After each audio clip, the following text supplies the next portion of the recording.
Southern Sun Hotel, Rosebank, as a precinct of the legislature of the Gauteng Provincial Legislature in terms of Rule 56 of the Standing Rules of Gauteng Legislature, read together with Section 1 and 2 and Section 28 of the Powers, Privileges and Immunities of Parliament and Provincial Legislature Act number 4 of 2004.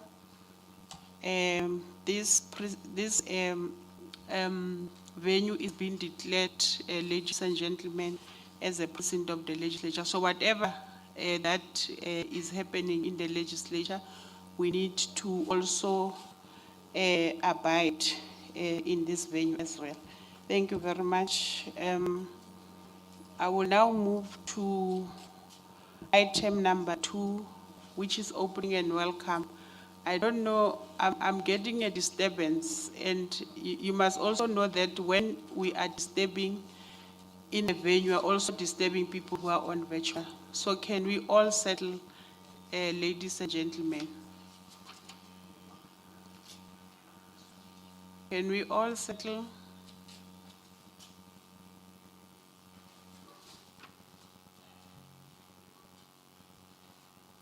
Thank you very much for that. I don't know whether should we close the door, is it the noise from the outside or that is disturbing us?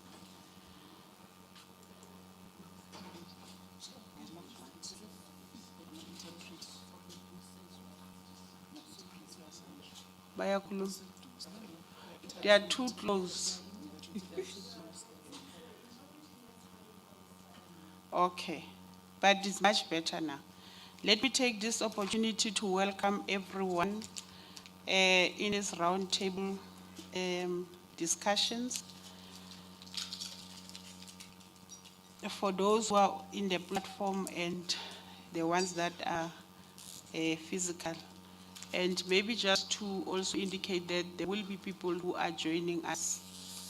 They are on their way. The ones that are closer to us are the people from Tshwane.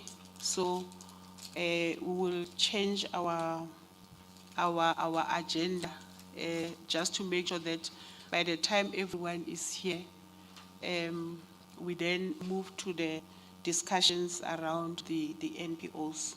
And I would like to take this opportunity to acknowledge the following NPOs or organizations that are attending. Lockwood Village from Krugersdorp. I think they're still on their way now. They are all virtual. Are you there? Lockwood Village from Krugersdorp. Are you there on virtual?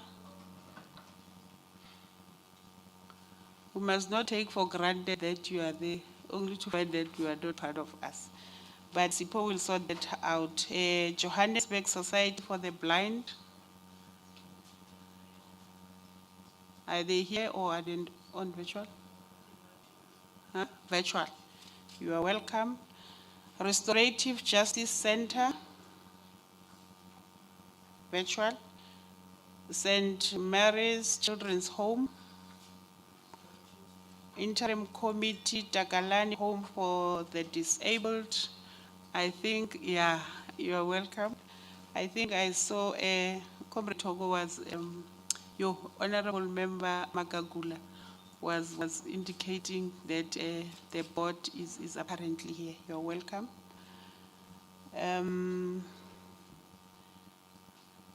Pastor Les, your GWSSDF, I saw Pastor Les, and I've requested that you open the meeting officially with a prayer.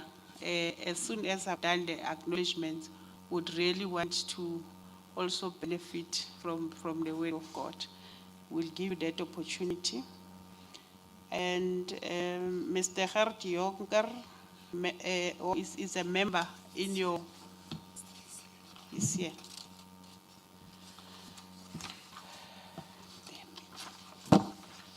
I've got the whole list here. Director of the West Rand Association for Persons with Disability. She's here. You are welcome, ma'am. Is it AGS Chaba from Tshwane? I think they are the ones who are on the way. Okay.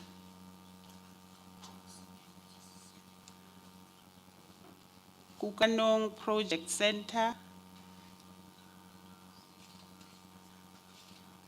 Bukamoso Skills Development Center from Sidibeng. On the way or on the track.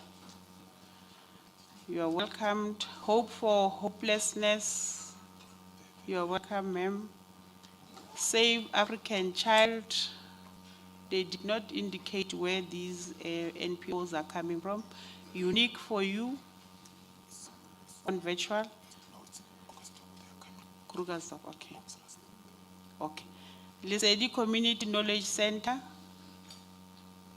I think it's Sidibeng. Ne? Ms. Kidiboni Mufube, Member and Older Persons Forum, virtual. You are welcome. Ms. Chantel Venter, Member and, what is this? Remy Loss as well as QASA. Are they virtual? They're virtual.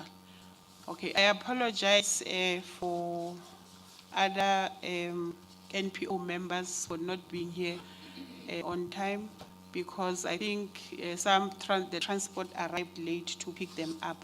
I just want to also, before Pastor Les take us through the word of God, just to say those people that are behind you, they are interpreters, and I think you have received, all of you, this gadget. Did you receive it?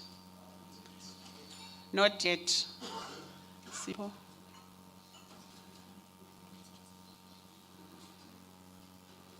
Le dithots. Ha le sa di thola re tla bua setho, e tla ba mathata.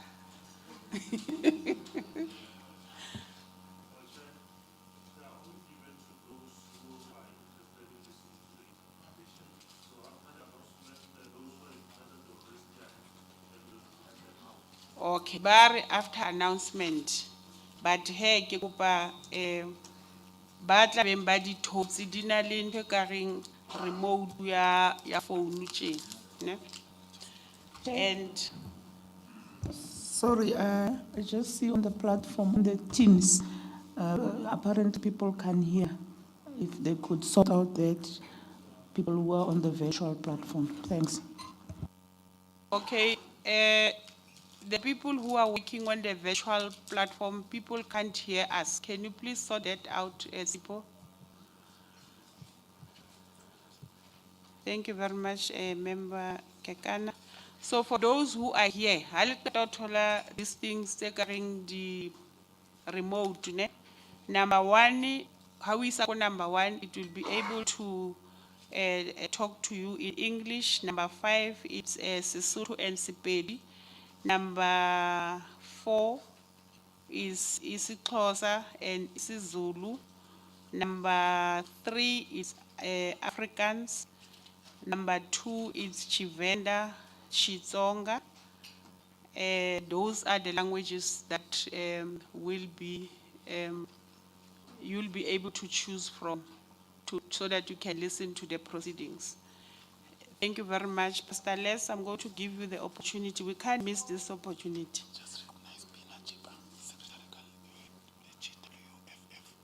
Okay.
Okay, let me also acknowledge Ms. Bina Chiba. Ukuphi, Secretary, you are welcome, ma. Are we sorted now? People who are on the platform can hear us.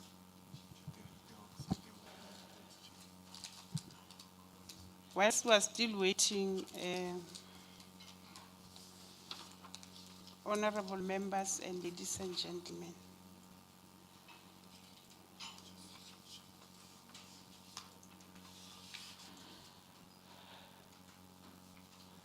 let me present the agenda, honorable members, so that you can agree and confirm the agenda. Number 1 was declaration, 2, opening and welcome. Number 3, purpose of the roundtable discussion. Number 4 is a brief inputs from the following NPOs on why their funding has been suspended.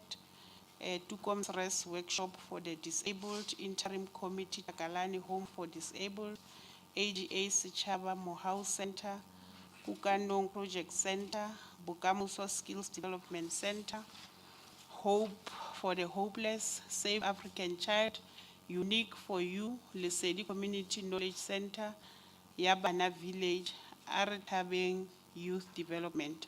Number 5 will be presentation by the Department of Social Development on NPO funding. Number 6, presentation by the Rand West City Municipality on rezoning. Rand West, are you here? Oh, they'll be online. Can you hear us now?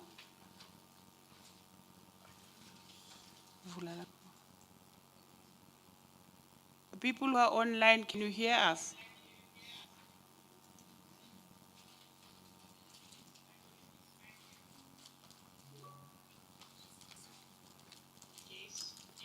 Okay, thank you very much. Okay, don't close it. Okay, number 7 will be presentation by the West Rand District Municipality on municipal health services. I also believe that they are online.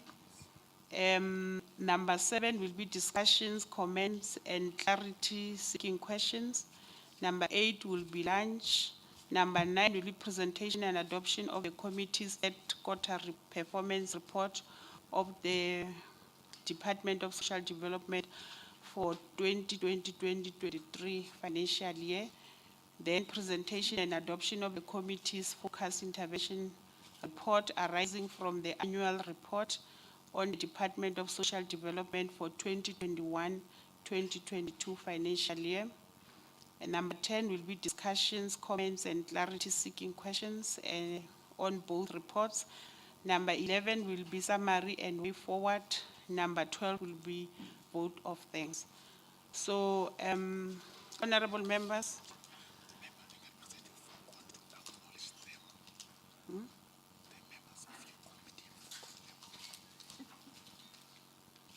Okay, I've just been reminded that I did not acknowledge the members of the committee and the support staff.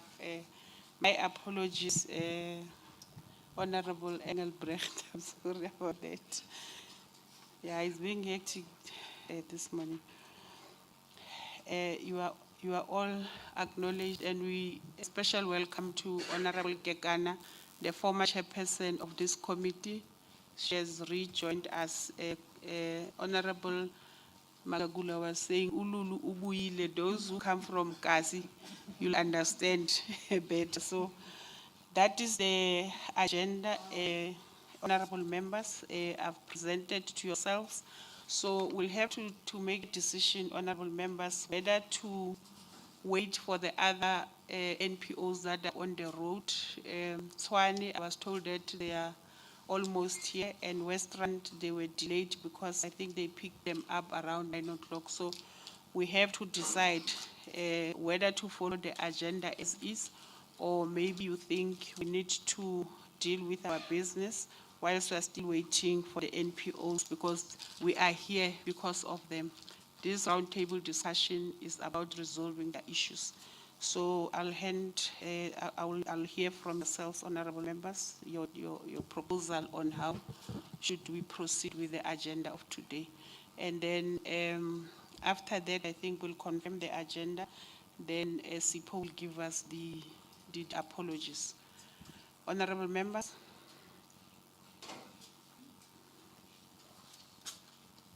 Member Engelbrecht.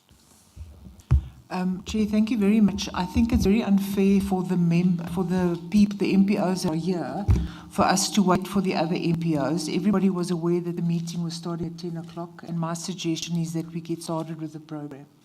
Thank you. Let me get another opinion. Member Kekana. No, thank you very much, Chair. I'm going to differ slightly with the honourable member because this meeting is an open public meeting. So if we start with our issues, it's issues that also affect them, and I'm sure they will get insight into the issues that we will take through. Rather, let's wait for everybody to be in the house. We don't understand or know the real challenges behind, and I think we should be patient enough to wait for the rest of the participants. Thanks. I'll also allow Honorable Makagula, because my view was that we start with our quarterly report, we get a presentation from the researcher and the FIS, Honorable Engelbrecht, and then deal with the NPO's issues when all of them are here. Honorable Makagula. Chairperson, thank you. I think I'll go with the position that says, can you start with our own business? And remember, the report is saying that it's not out of their own making, but it's because they were stabilized by the circumstances which is out of their own making.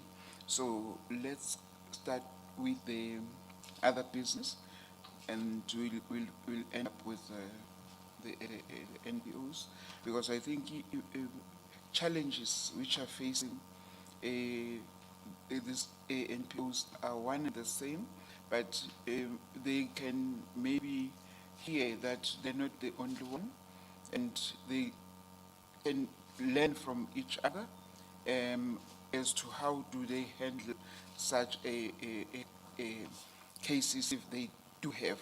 Like, I think we do have some which have overcome those circumstances. So if they are here, they'll hear as to going forward, but can they learn from the others. So I'd rather say, let's wait, start with our own business until they're all present.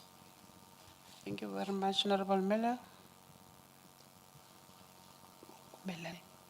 Honorable Miller, your view?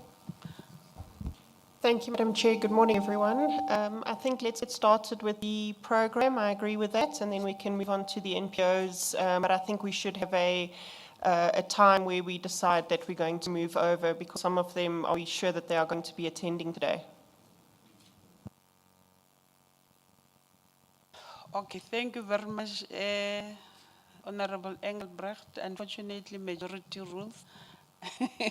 I'm I was happy, to Chair. yes, thank you very much. Can we then get the presentation of the quarterly report from the coordinator?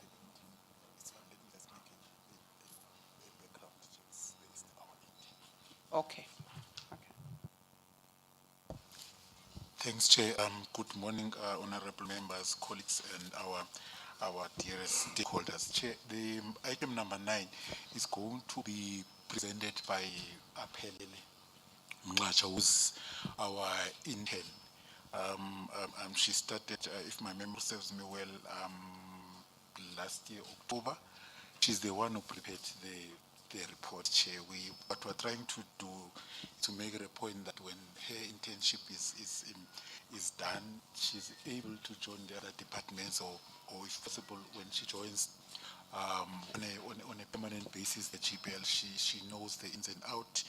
The report writing in minutes is one of the key areas that one needs to have, experience on. So she's going to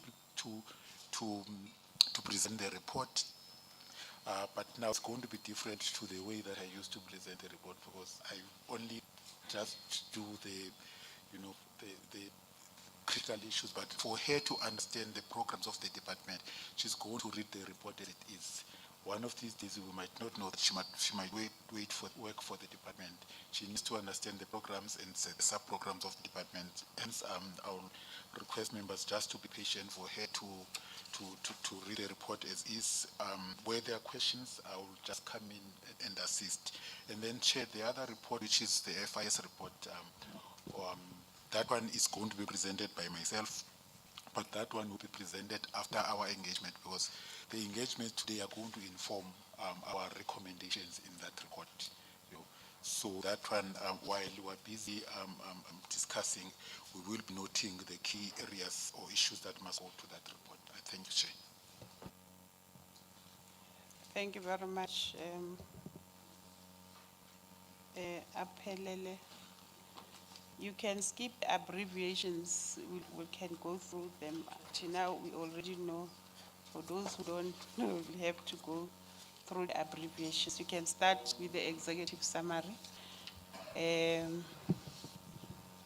Over to you. Thank you very much, Chairperson. Good morning to the Chairperson, the honorable members, the supporting staff, as well as stakeholders present and departmental officials. For the executive summary, the department continues to lead in the coordination of social protection imperatives outlined in the United Nations Sustainable Development Goals and the National Development Plan Vision 2030 that are implemented through the medium-term framework through Priority 4, consolidating the social wage through reliable and quality basic services. The department further considered the Gauteng City Region 10-pillar program of transformation, modernization, and reindustrialization, accelerated social transformation strategy, and Gauteng Province anti-poverty strategy. The committee acknowledged that during the period under review, the department continued to enhance its contribution to the TEPO 1 million through youth internships, expanded public work and welfare to work programs by developing youth, women and persons with disabilities potential through incorporating them to other development initiatives. A total of 7,112 work opportunities were created through the expanded public work program, and 11,887 welfare to work participants were reached. The department further reported to have paid 99.93 suppliers within 30 days and 91.73 suppliers within 50 days to ensure that SMME's cash flows and financial sustainability is improved. During the period under review, 5,800 older persons were reached in residential facilities and 19,189 older persons were also reached through services provided by funded community-based care and support facilities.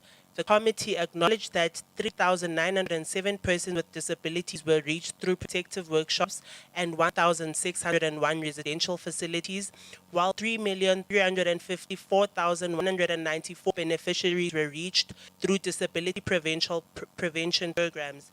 In breaking the cycle of poverty and violence among victims of abuse and contributing to women empowerment, the committee acknowledged the 1,380 women on child support grants, which are linked to economic opportunities, and 16,132 women participated in empowerment programs, financial management and reporting by the Provincial Department of Social Development in line with the provision of the Constitution of Republic of South Africa, 1996. The Public Finance Management Act 1999 creates the basis on which oversights by legislatures should be exercised. It clearly outlines areas of service deliveries that should be reported on, including the responsibilities of officials and the role of the legislature in cases where reports must be tabled. This report is an evaluation of expenditure performance and the assessment of non-financial performance of the Department of Social Development during the period of October till December 2022. The assessment is conducted as per the sector oversight model, the standing rules of the Gauteng Provincial Legislature and other applicable laws, including Public Finance Management Act. For the processes that were followed, it is on the 30th of January 2023 that the Speaker of the Provincial Legislature, Honorable L.H. Mehwe, referred the third quarter performance report of the Department of Social Development to the Committee for consideration and reporting. On the 10th of February 2023, the committee received a presentation on the research analysis on the third quarter report for 2022-2023 financial year. Immediately after that, the department presented the third quarter for performance for the 2022-2023 financial year. On the 3rd of March 2023, the department presented its third quarter report and responses to follow-up questions arising from the third quarter report. On the 23rd of March, the committee deliberated and adopted the third quarter report for 2022-2023 financial year. On oversight on departmental entities and achievement of strategic priorities, the committee acknowledged that the department was able to contribute to two strategic objectives, namely Priority 1, which is economic, jobs and infrastructure. On Priority 1, the committee acknowledged that out of the 15 planned targets, the department managed to achieve 8 targets, which represented 53%.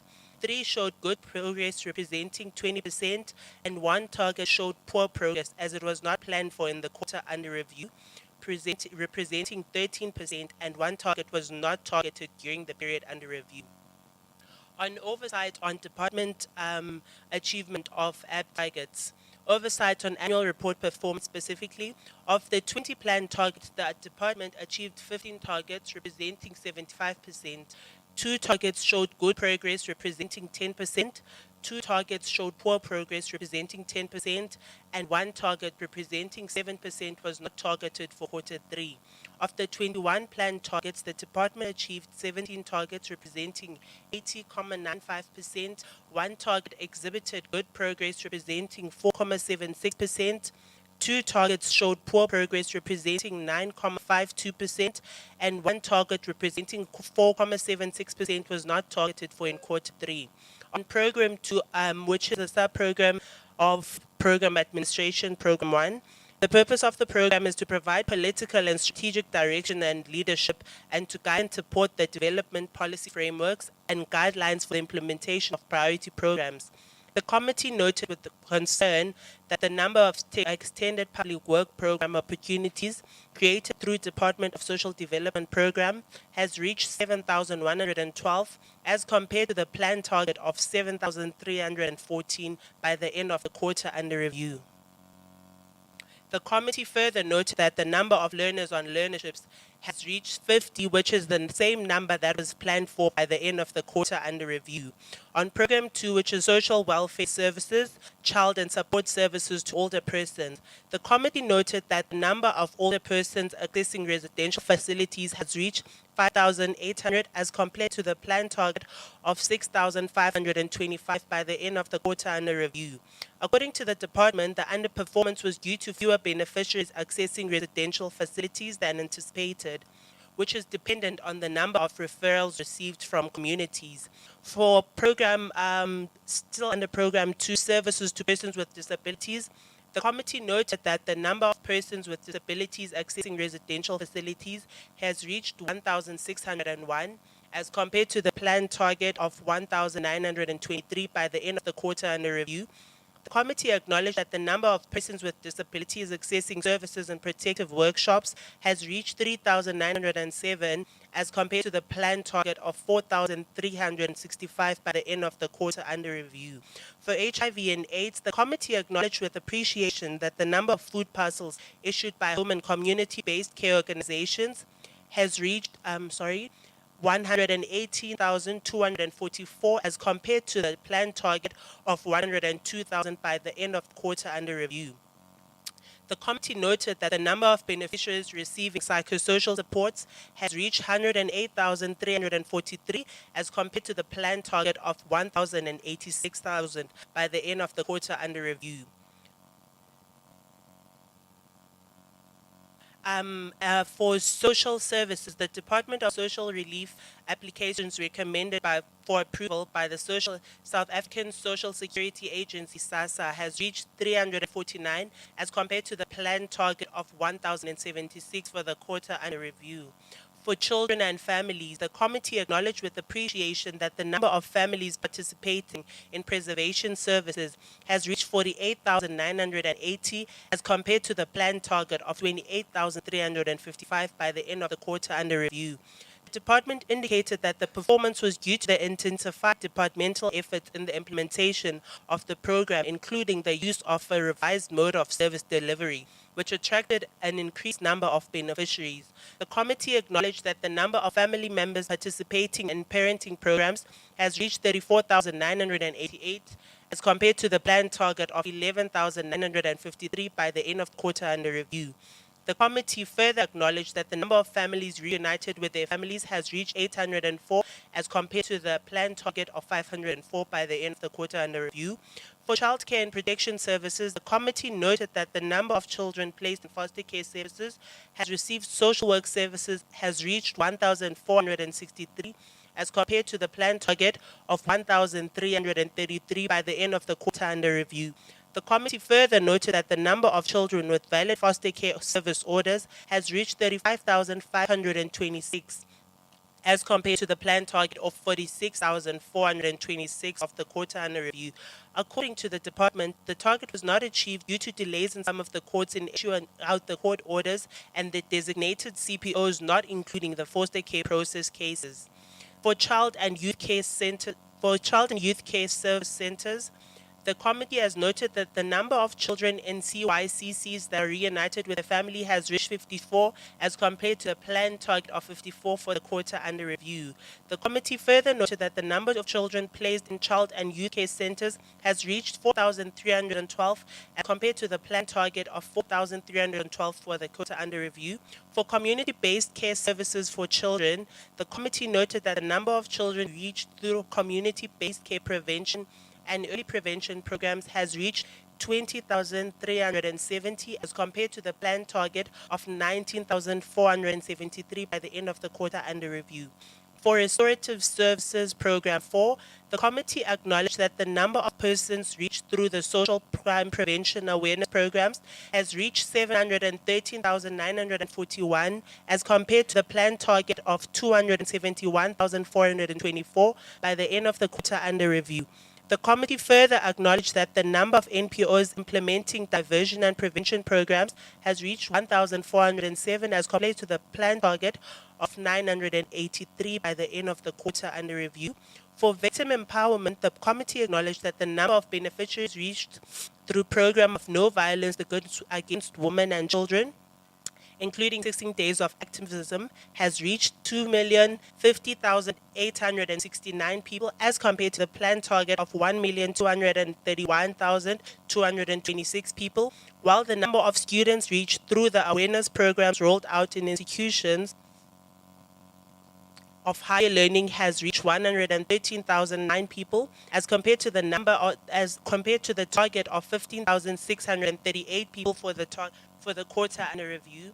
For substance abuse prevention and rehabilitation, the committee acknowledged that the number of beneficiaries reached through substance abuse prevention programs has reached 2,050,869 people as compared to the planned target of 1,231,226 people, while the number of service users who access outpatient-based treatment care centers has reached 3,492 as compared to the planned target of 100,899 by the end of the quarter under review. The committee further acknowledged that the number of service users admitted at registered and funded halfway houses has reached 303 people as compared to the planned target of 180 by the end of the quarter under review. During the engagement on the second quarter for 2022-2023 financial year, the department reported that the number of youth which has been reached through the Gimosha drug prevention program has reached 344,665 people as compared to the planned target of 331,536 people by the end of the quarter under review. For program 5, which is development and research, specifically institutional capacity building and support to NPOs, the committee has acknowledged that the number of NPOs capacitators has reached 278 as compared to the planned target of 200, while the number of funded NPOs has reached 2,911 as compared to the planned target of 2,831 by the end of the quarter under review.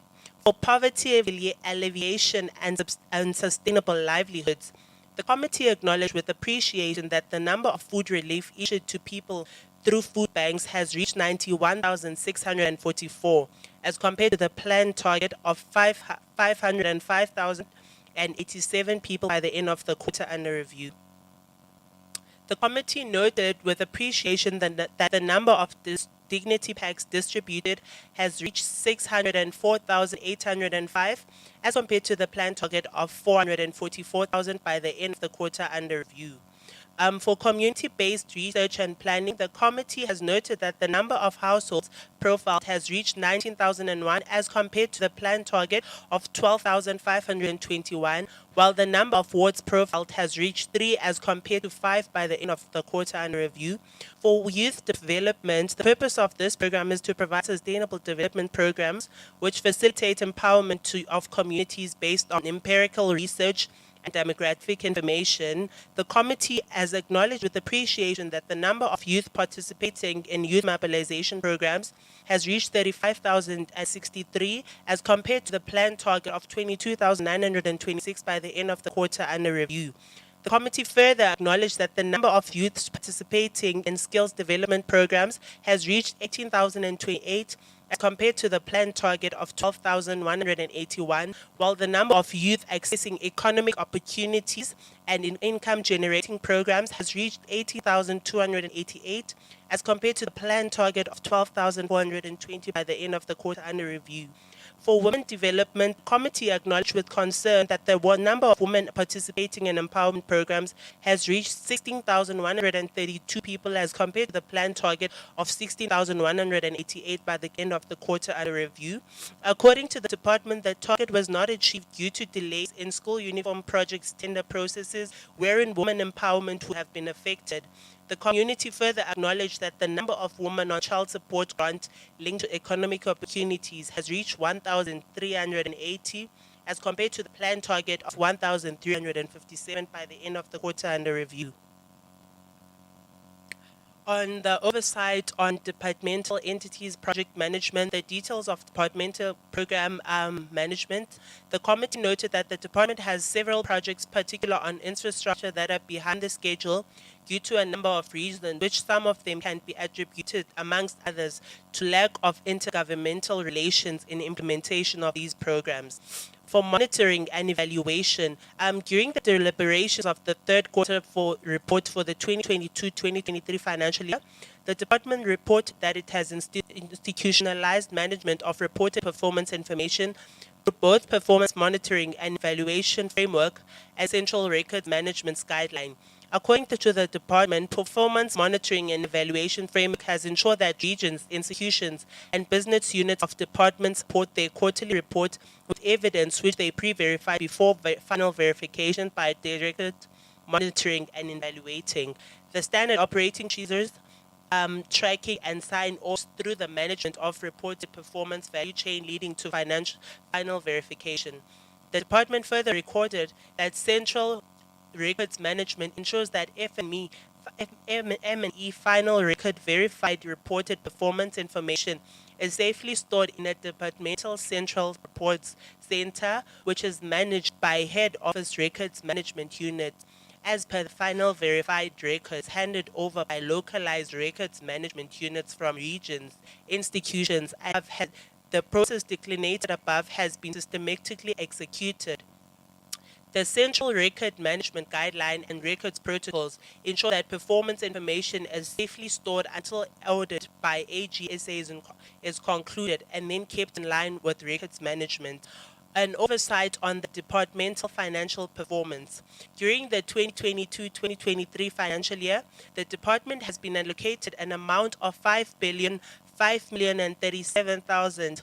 During the quarter under review, the department managed to spend 1,408,495 across all programs and representing 92% of the allocated budget, compared to the 1,527,547 amount projected budget under the quarter in review. In terms of expenditure per program, the committee noted that on administration, the the department managed to spend 196,366, which equates to 92% on social welfare services. The department spent 260,155,000, which equates to 99% on children and families. It spent 5,002,907,000, which equates to 99% on restorative services. The department has spent 222,388, which equates to 76%. And lastly, on developmental research, it spent 228,679, which equates to 89%. The department's achievement with respect to the GEYODI responsive budgeting procurement for the quarter under review. The committee acknowledged that on procurement targets that are related to historically disadvantaged individuals, the department managed to spend 86.63%. On women, it has spent 47.78%, and that is due to late submission on the third quarter compliance document by some NPOs. The information on payments was finalized in December 22, and the payments were only processed in the first week of January 2023. An oversight on... Okay, I'm going to go on the oversight on departmental entities of public engagement. The department conducted public engagements during the period under review as follows. There was consultation with the provincial Izinduna that was held in November 2022 in preparation for regional hostel engagement. Service splits were conducted at Thokozani Auditorium, targeting the information settlement areas around the hall and hostel. Interventions and consultations were held at Nansfield Hostel with different stakeholders. In Ekukhuleni, meetings were held with Izinduna from Setoga Hostel Tembisa. Western Region received services regional December blitz together with GBG departments and other government agencies. The following hostels were targeted: Green Hostel, Mohlakeng, and Madala Hostel. In November, Sedibeng meeting was held with Izinduna at Madala Hostel. On oversight on international agreements, there is no information. On oversight on GYODI empowerment, during the period under review, the department reported to have conducted HIV and AIDS programs, reaching out to 87,579 males, which equates to 35%. 1,648,058 females, which equates to 65%, undisclosed participants, which is 23%, and the department also reported to have reached out to 52,245 youth, which equates to 21%, and 1,856 persons with disabilities, equating to 1%. The department further reported to have conducted victim empowerment programs reaching to 34,751 male, 22%, 12,735 females, which equates to 8%, 9,669 youth, which equates to 6%, and 106 people with disabilities, which equates to 0%. On oversight on department fiduciary requirements, there is nothing. On an oversight during the period under review, the committee acknowledged that the department had a total of 5,657 posts. A total of 5,158 posts have been filled, while 499 posts are still vacant as at the end of the quarter under review. The department further reported it had 82 terminations and 412 new appointments, while 4 people were still on acting positions during the period under review.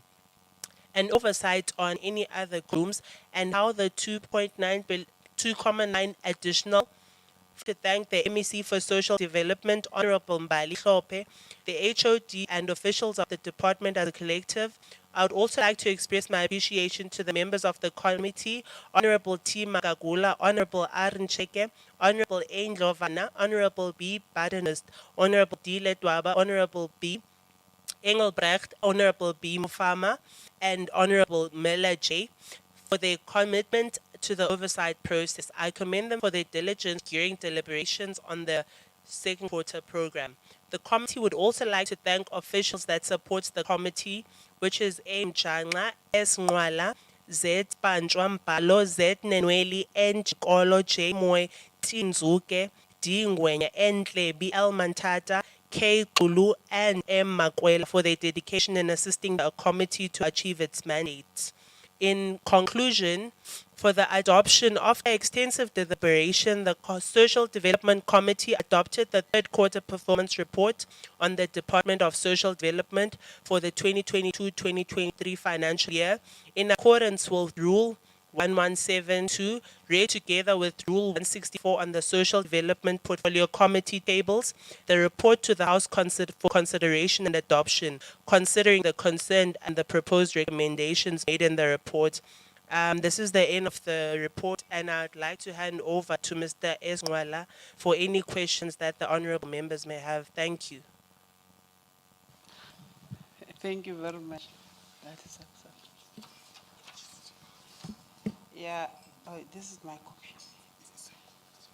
Are we still together with people who are on the platform?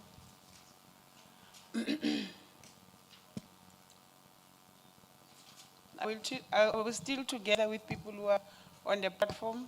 Can you hear?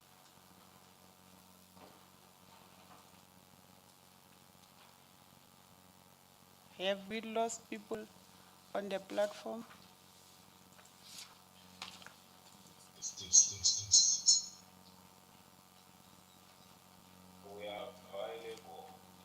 Okay, no, thank you very much, honorable members and colleagues and ladies and gentlemen.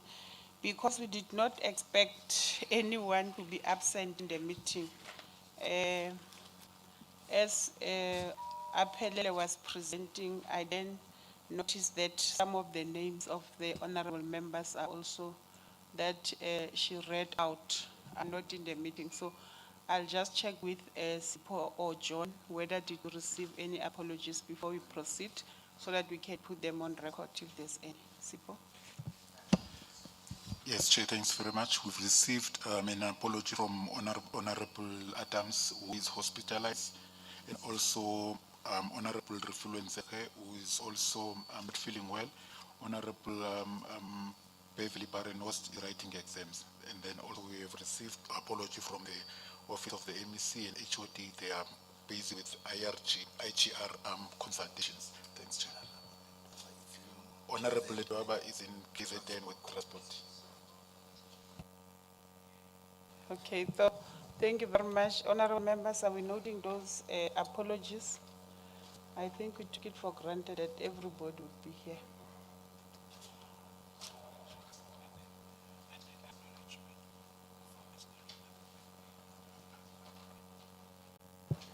Okay, you can present the FIS and then we'll discuss.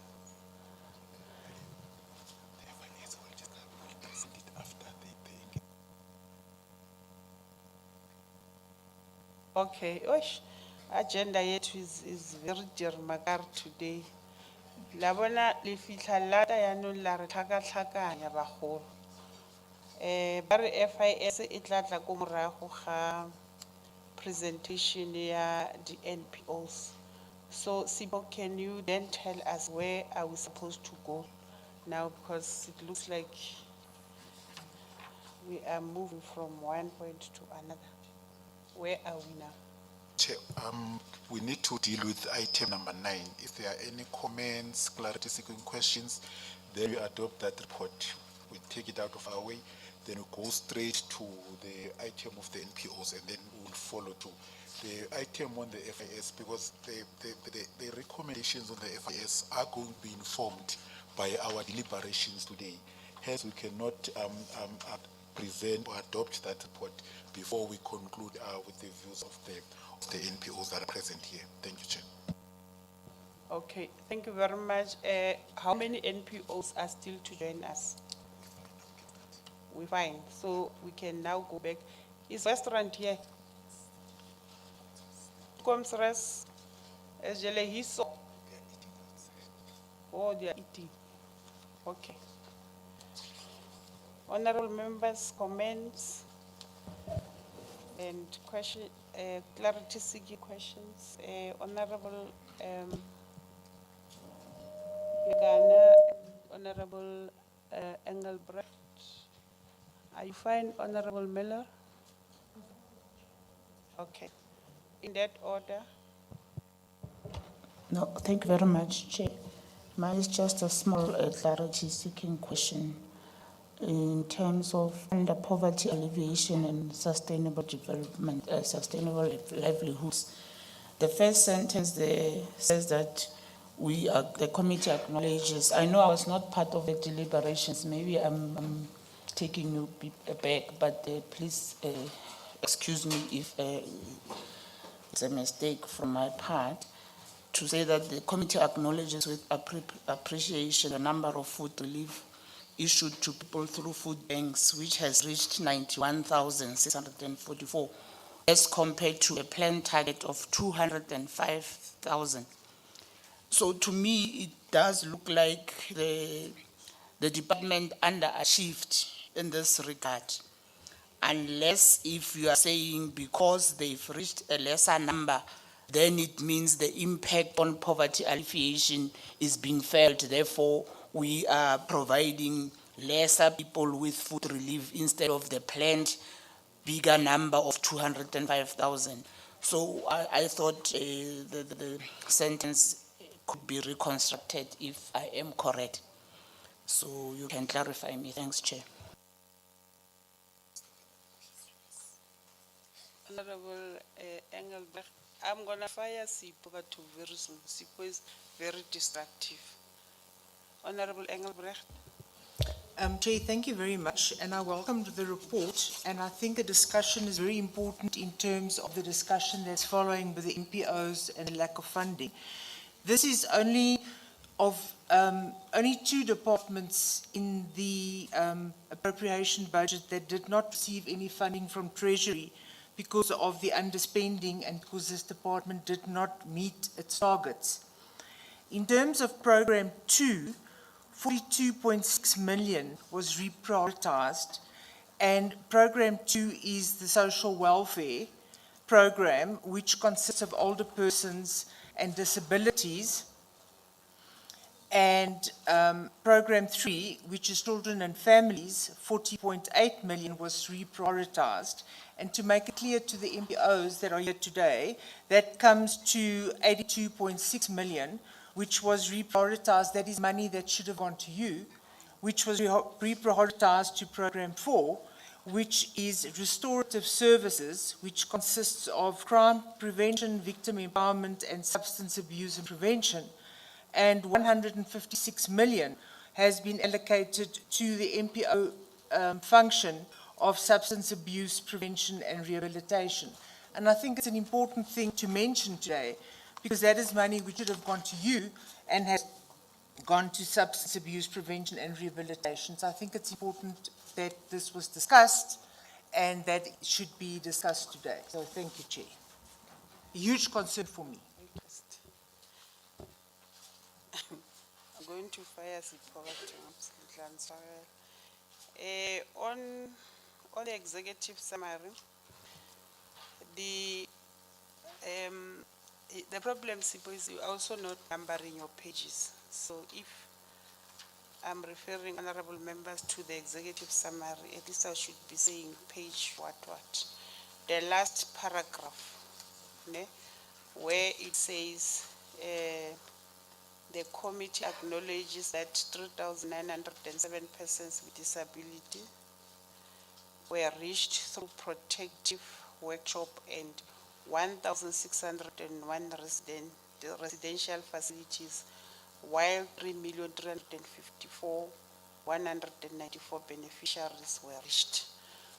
So I just want to check if that number is correct. Do we have the number of people with disabilities? If we have 3 million, I don't remember the number that we have of people with disability. Is it right, or it needs to be maybe corrected? You can then come in. And on what Honorable Engelbrecht was saying, ladies and gentlemen, it's something that we questioned the department when it came. We said we understand that you did not surrender any money to Treasury. But what is a challenge to us as a committee is that we did not even receive any allocation with the budget that was presented, I think, last month. So it's really worrying that the funds are reprioritized, whilst we really need the funding to be able to extend a hand of the department in the MPOs. And I don't know if you were watching when the president was at the City Hall, and that Shumeni raised a concern about the NPO funding. And I hope that the department could also have recorded it so that maybe they improve their plans. This department is a chronic underspender. I don't know. I've tried everything during my time, but it looks like it's very difficult. But we'll see. Maybe in the next financial year, the performance will improve, because we're sitting now on the last quarter, the last week of the end of the financial year, and this performance is not satisfactory at all. Thank you very much, Sipho. You can then come in and respond and clarify the honorable member. I think it's a typo, Chair and honorable members, where the department did not achieve the target. We raise a concern. Where the department achieve a target, we acknowledge. So it should read as follows. The committee raised concern, that the department did not reach the 91,644. It is a concern on the basis that the department did not reach what it has planned, did not reach the target that it has planned. So it's going to be corrected before the report is tabled in-house. And then I've noted also you've spoken to it, the comment by Honorable Engelbert, and then on the third one, the executive summary.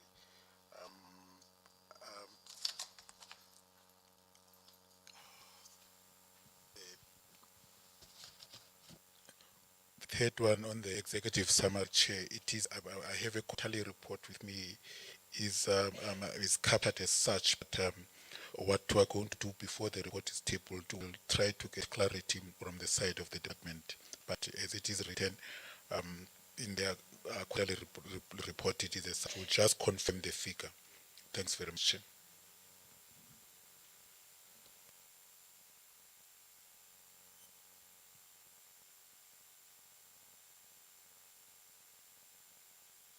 I also suggest, I think that, okay. Okay, thank you very much. But I have stakeholders here. I don't know, were you following? I remember when the department was presenting, other NPOs were invited in the meeting. So, Pastor Les, you were there. I think you are following. So today, what we are doing, we're going to adopt the report so that next week on Tuesday in the House sitting, we then present this. That we also raise concerns. I think you heard when the report was presented, and then the department will be given an opportunity to respond to us. But what is the main concern for us is that despite the challenges that we are having, we were not allocated anything. Department got zero allocation. Yes, Pastor Les?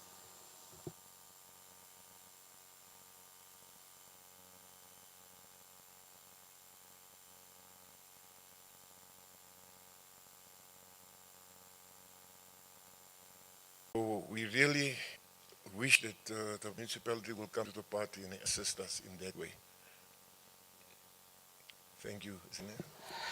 Thank you very much. The municipalities is in a platform, and what you have just indicated to us, I did capture when we were there, when we were doing the visit. So you said to us by Friday they would come, but I could hear that they didn't come. We are still waiting for them to come through next week. But Ms. Adams is on the platform, where when we get to discussions, I think she will be able to respond to us because we're having a lot of challenges with municipalities, especially on the compliance certificates on most of the NPOs. So I hope that she has captured and she will be able to assist us. Ms. Adams, did you capture? Yes, Chair. Okay, when we get to questions and answers and clarity seeking, you'll be able to come in and explain what the municipality is going to do, because if they don't have compliance certificates, we can also not provide funding. Thank you very much. Can we get the interim committee from Takalani Home for the Disabled? I don't know who's going to present.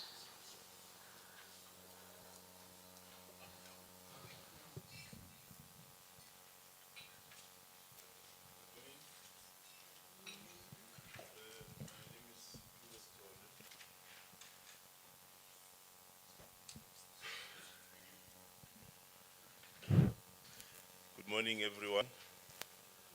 My name is Sipiwes Tole. I'm from Tiptuf in Ward 26.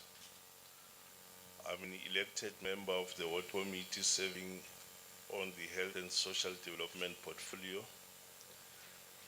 And I was then elected to come and serve in this committee at Takalani. I'm currently serving as the secretary of the committee.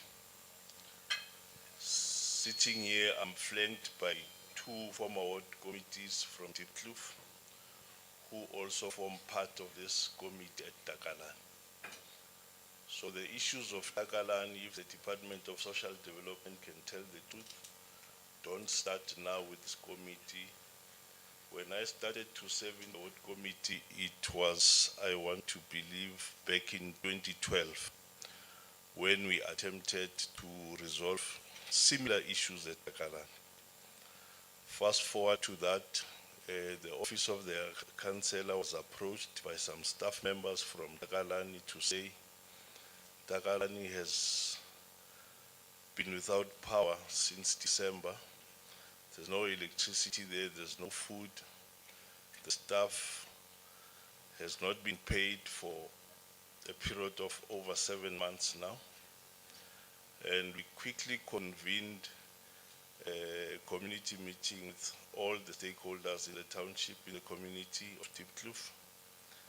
And the first meeting that said, which was chaired by all the 4 ward councillors in Tiptuf, took a resolution that we should convene a meeting, invite the board and the executive director of Takalani. That was done through their secretary. And then the meeting set on the 20th of January. Both the board and the executive director were absent. In fact, we had also invited the management. Because we did not know them facially, we were told after the meeting that members of the management were in fact sitting with us in that meeting. That meeting, we had in fact, 3 government departments: social development, health, and the Department of Education, because there's a school in Takalani that is run by the Department of Education as well. So resolutions were taken in that meeting. Amongst some of the resolutions was that we need to elect a committee that will act as a body, the interim committee. And their mandate first was to investigate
So I saw this morning says the government can fund some of those policies.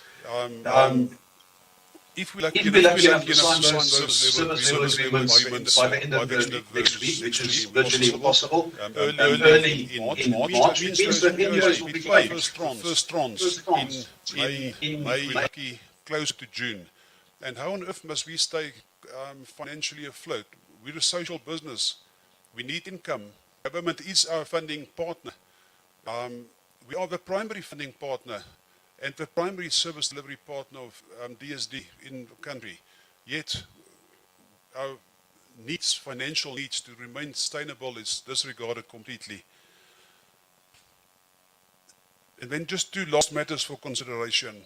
Cases referred to Department of Social Development by NGOs are not attended to. There are hundreds of examples of cases reported by NGOs, specifically statutory cases. A year after reporting, there's still nothing been done about that. The question is, what happens to the people who are in need if the department does not respond to their needs, even after cases have been reported? This morning we heard about the reprioritization of the funding, and once again there's been no consultation. Money was taken away from the aged, money was taken away from children and families. There's been no consultation with this sector. To my knowledge, there hasn't even been consultation with this committee, which has legal oversight over the department. Chair, and then in conclusion, I just want to, because I've been asked specifically to just present the case on behalf of the Charlton Youth Care Centres. I'll be brief. The NGO sector in our country consists out of 270, I saw this morning the department's figure says 285,000 NGOs. We employ almost 1 million people. Bar government, we are the biggest employer of people in the country. Almost 70,000 of those NGOs are funded by the Department of Social Development, which invested, I think, around 7 billion in the last financial year. 27,000 plus of those NGOs in Gauteng are social welfare NGOs, of which department only funds 2,000. Last year, we had the Presidential Sector Summit, and one of the results of the outcomes of the summit was the signing of a social sector framework agreement, which had about, as a basis for a strong state civil society partnership, ways to tackle the triple challenge of poverty, inequality and employment. But the process underway currently, where the department seems to eliminate NGOs by not funding them or cutting funding, is an absolute contradiction of what the President is trying to do with the Presidential Sector Summit. And seems like we're moving towards a welfare state where the state control all aspects of service delivery to poor people, to the exclusion of civil society, which for the last 30, 40, 50, 60 years have helped to build the country into what it is today. What does the numbers tell us about children in Gauteng, Chair? We've got a child population of almost 20 million. 35% of the population are children. We have 2.9 million orphans in our country. We have 21,000 children residing in 355 registered child and youth care centers. There's a further 28,000 children living in unregistered child and youth care facilities. Gauteng has 154,000 orphans. That's 2% up on the 2019 figures. What will the impact on those children be if DSD willy-nilly cuts funding to the sector? We have 4,300 children living in children's homes, approximately 125 children's homes in our province, of which 5 run by the government. We employ thousands of staff members, which will be adversely affected by any funding cut. Those staff members represent hundreds of thousands of other beneficiaries, children, wives, husbands, who rely on the income they derive being employed by this sector. Furthermore, we need to take note that our staff is already remunerated below acceptable levels. I think most people pay above minimum wage, but we're not on par with other salary levels, which means that our million employees are battling financially. The cost of energy, electricity specifically, has risen substantially. In 2 months' time, there's a 28% rise in electricity. The cost of food Yesterday we heard the new inflation figures for food was. I think it was something like 13 or 14% food inflation in the last month. The cost of fuel. Those are costs that the NPO sector has to foot. We don't get increased subsidies for any of this. I see the funding policy says that there will be a 3% across the board increase in subsidies. That does not nearly address the financial hardship the NGO sector is going to face in the oncoming season. And then we also need to look at the impact of load shedding on the sector. We are very thankful that the Department of Social Development has given one of our child and youth care centres 150,000 rands towards purchasing of solar panels. To provide alternative energy is going to cost closer to 800,000 or 900,000, but we're thankful for the money that we've received. But the department doesn't fund me for the extra 10,000 rands a month. I have to pay for diesel for a generator to make sure that I can cook food for 120 children, keep the lights on, make sure that they can go and study, make sure that they can have a hot bath during load shedding times. Chair, Nahabu strike just ended last week. You might be aware or you might not be aware that many NGOs like my NGO looked after the kids that were in the 5 government homes when the staff who are members of the unions and within their rights as employees decided to strike. The net effect, however, has been that those places closed down and that hundreds of kids had to be placed in alternative care facilities.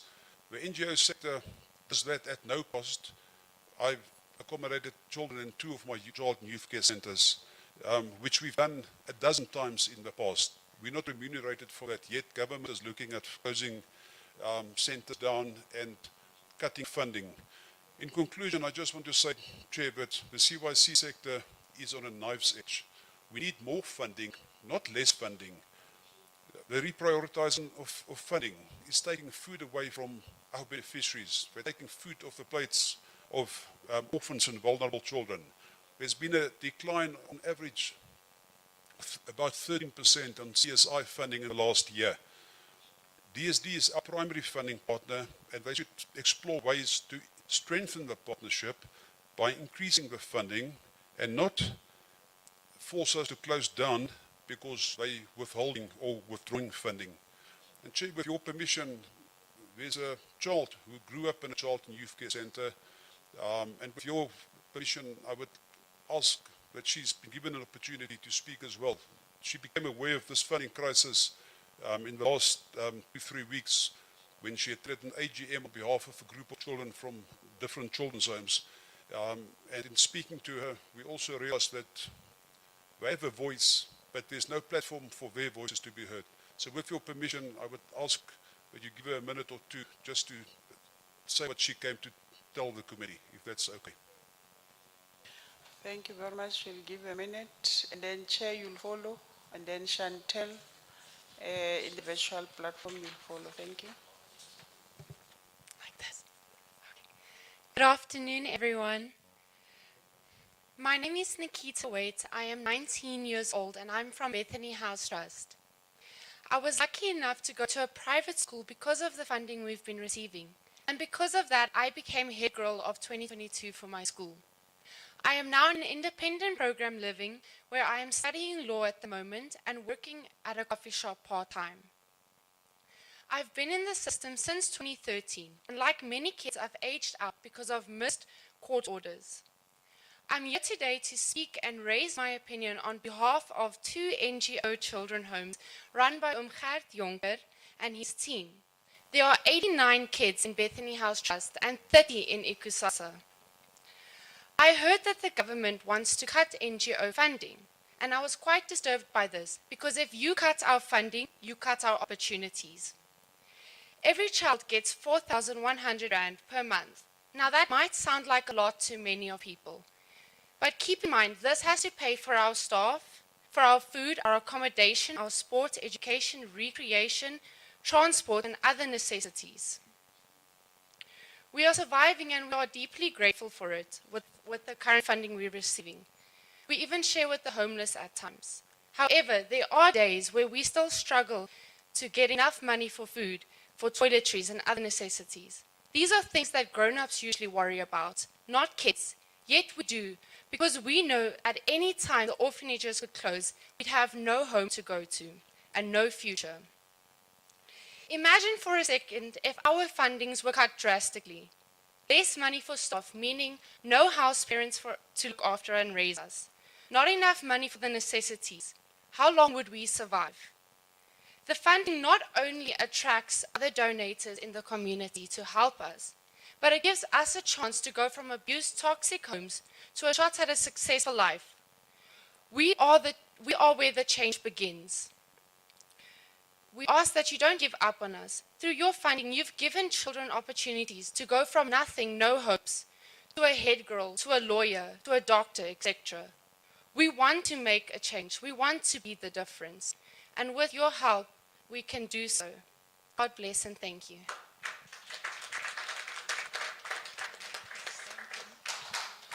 Thank you very much. Can we get that presentation? Yeah, let's bring it to the table. Thank you very much. We'll make sure that when the department, can you hear me?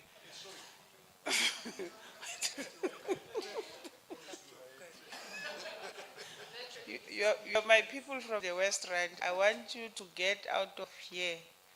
We might have heard what we are going to do about that. It's really touchy. We were caucusing here that is very sad to hear. And we are going to send that through to the department. And then when the department comes and respond around May, we would want her to also form part so that she can hear the response from the department. Thank you very much. Chair?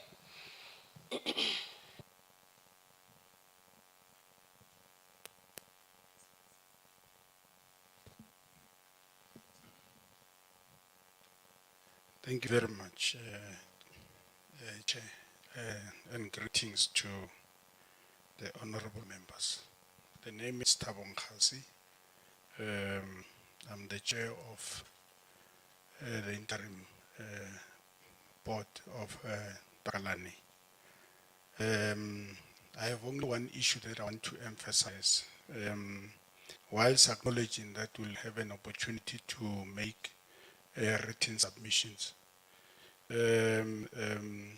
But I must say, from our side as Takalani, we are taking that you will be prioritizing our case, because indeed there cannot be corruption in our watch. It's not going to happen, and we'll be monitoring the implementations of the recommendations. The issue I wanted to speak on, it was on, because I think it's a common denominator, issue of compliance. And we, from another platform, we have been monitoring certain activities around the intergovernmental coordination. Especially in Gauteng, it's a bit of a challenge, of the inconsistencies of local government. You can see what is happening in Tshwane, what has been happening in other metros and so on. Because where there's no political will, we face such challenges. Today, Semamang is there, tomorrow is no more there. And it affects, there's this word that says when two elephants are fighting, the grass suffers. And this is the grass. So I'm saying issue of bylaws, because I can see that it's not even coming out from the table. Whilst we respect the autonomy of municipalities to do their business, but there's a legislation which was passed last year, the Township Economic Act, Township Economic Development Act, where NPOs are also beneficiaries of the Act. There's a section that speaks of, I think it's chapter 6, section 24 of TIDA. It speaks about municipalities because municipalities in Gauteng are also signatories into this legislation. And it compels them to look into issues of the bylaws. Where there are bylaws which are stringent, they must make means to make sure that they ease those bylaws. And it further says the political head must also intervene. So as you go to municipalities, you must remind them they are not doing you a favor. There's a legislation that compels them and must know that they are in breach of that legislation. So I wanted to put that into context so that as you go to municipalities, please make reference to Township Economic Development Act, especially Chapter 6, Section 24. Thank you, Chair. Thank you very much, Chair, for that. Is it Chantel? Chantel on the platform? You can come in, ma'am. My name is Chantel, and I'm representing the Quad-Paro Association of Gauteng South. I'm also recently become a member of the Wealthy Forum. We are a group of quadriplegics living in assisted living facilities, and we are very concerned about all this that I'm hearing today, because a 3% increase in subsidy just won't do. I know there isn't a lot of money to go around, but if I have all the money that goes back to Treasury getting assigned to different other areas, I think a plan should be made. Because currently we are 33 residents that are spread between 6 self-help centers or assisted living facilities, and we've got 61 people working for us. That might sound a lot, but a quadriplegic is a person whose all 4 of their limbs are affected, so they can't really do much for themselves.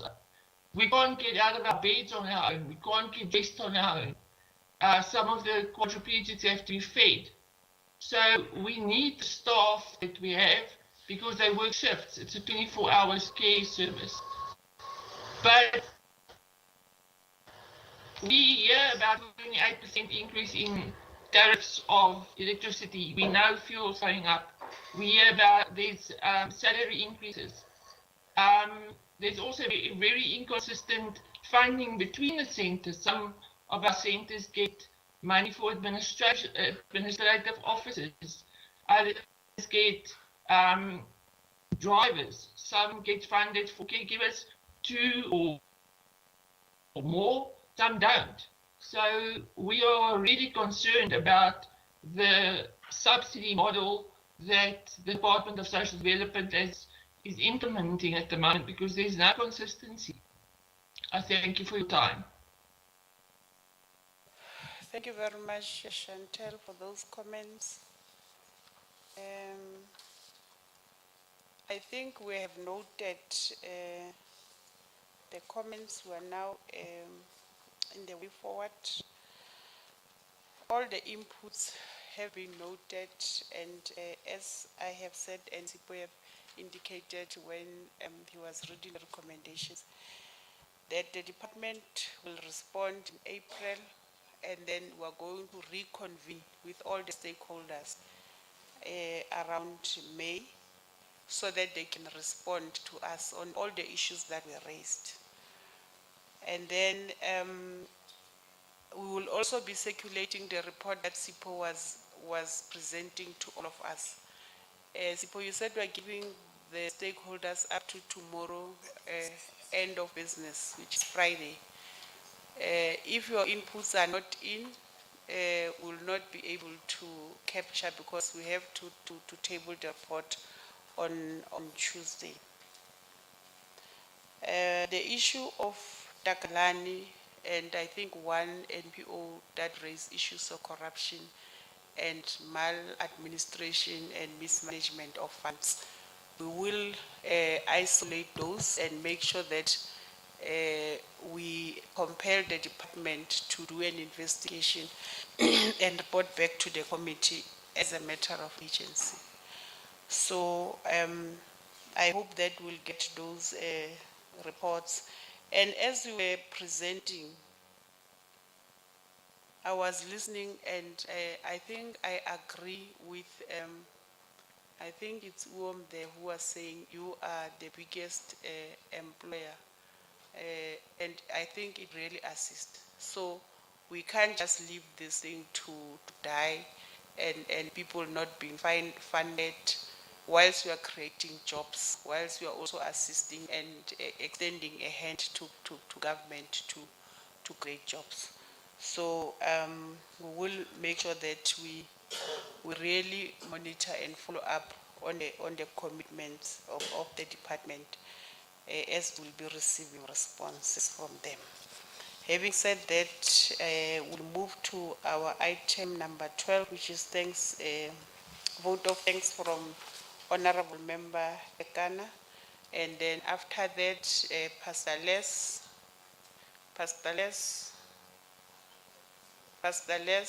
after Honorable Kekana have done the vote of thanks, you'll then close the meeting with a prayer. And I'm going to appeal to all of us that we really pray for this department. I think this department needs prayers, but we can take it light, but everything starts with God. If anything fails on earth, we take it to God in prayer. So I'm going to appeal as we pray for our country, we pray for our leaders as we see that we are really, as a country, we are in trouble. Like Uche was saying there, other municipalities is very difficult. Today there's this mayor, tomorrow there's that one, and we really don't need that as a country. We need a country that is very stable, that will be able to provide services to our people who really needs the services.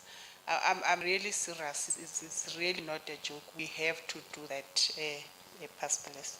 Thank you very much, Honorable Kekana. And then after Pastor Les, Sipo or John, you'll come and give us, after this, where should we go and where's the transport and all that. I would really like to thank you and hand over to Honorable Kekana. Over to you. No, thank you very much, Honorable Chairperson, for the opportunity to deliver the vote of thanks to all our stakeholders, to yourself, to the officials that also helped to put this meeting together. Let me appreciate the continuous engagements, Chair, with both parties, that is the department, as well as the NPO sector, even though the department is not here today, but I think even behind closed doors, the engagements will take place and do take place. And I think the department has got a constitutional obligation to report to this committee. So whatever is outstanding should be followed up with the department. And we also noting the implications of the undue termination of funding, which has got serious implications on the livelihoods of the beneficiaries. And also note that all the issues that have been raised by the various sectors are quite important to us and should be addressed as such.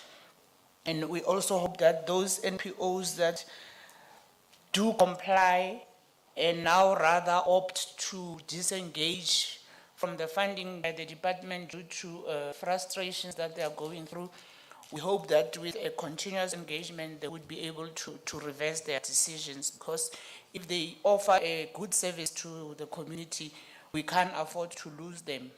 Their intervention and their input is necessary and it's important. So I wish to thank Chair and the support staff for organizing this session. It is valuable because as stakeholders who are here, you are an extension of this committee. So without you, the committee cannot make meaningful engagements with the department. Your inputs enrich our inputs with the department. So for that, I thank you, Chair, for organizing this session. And all the NPOs that are represented here, even those that are on the virtual platform, we thank you very much for acceding to the call to be part of this meeting. Thanking all the honorable members who are here and those that could not be here due to unforeseen circumstances, and I'm sure we have accepted their apologies. We also thank them for their continuous inputs, and thanking everybody else, the translation services that is here, people on Hansard who made this virtual meeting possible, even though we had some few glitches, but I'm sure it can be improved going forward. So I hope that I have not excluded anyone, and I thank all of you gratefully. So, Chairperson, I will leave it at that, and I hope everyone else will go home safely and enjoy the rest of the weekend. Thank you very much.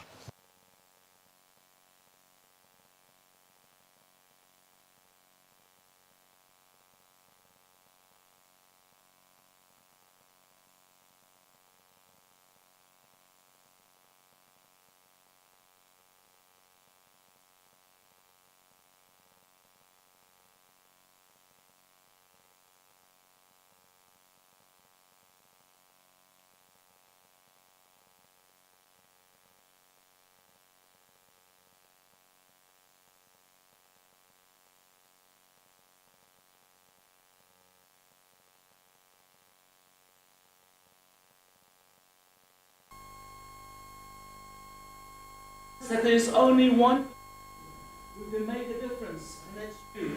We come to you and we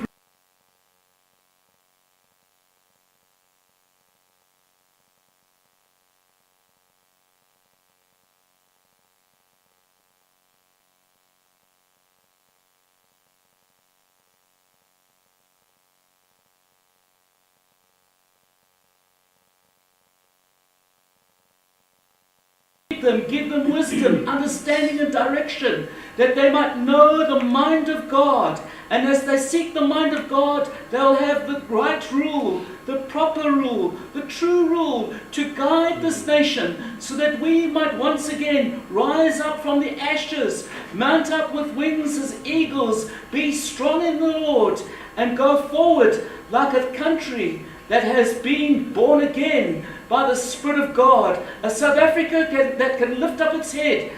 All of us, every single part of us, whether it be black, coloured, Indian or white, Lord, every single one, standing proud and firm, realizing that you have brought us out of darkness and you've put us on a rock and a foundation that will not shake, that will stand firm, even Christ Jesus.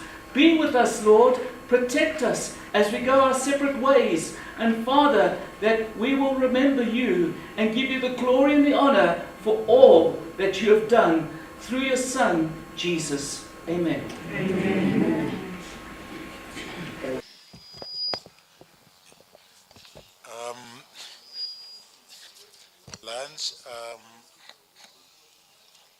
Lunch will be served.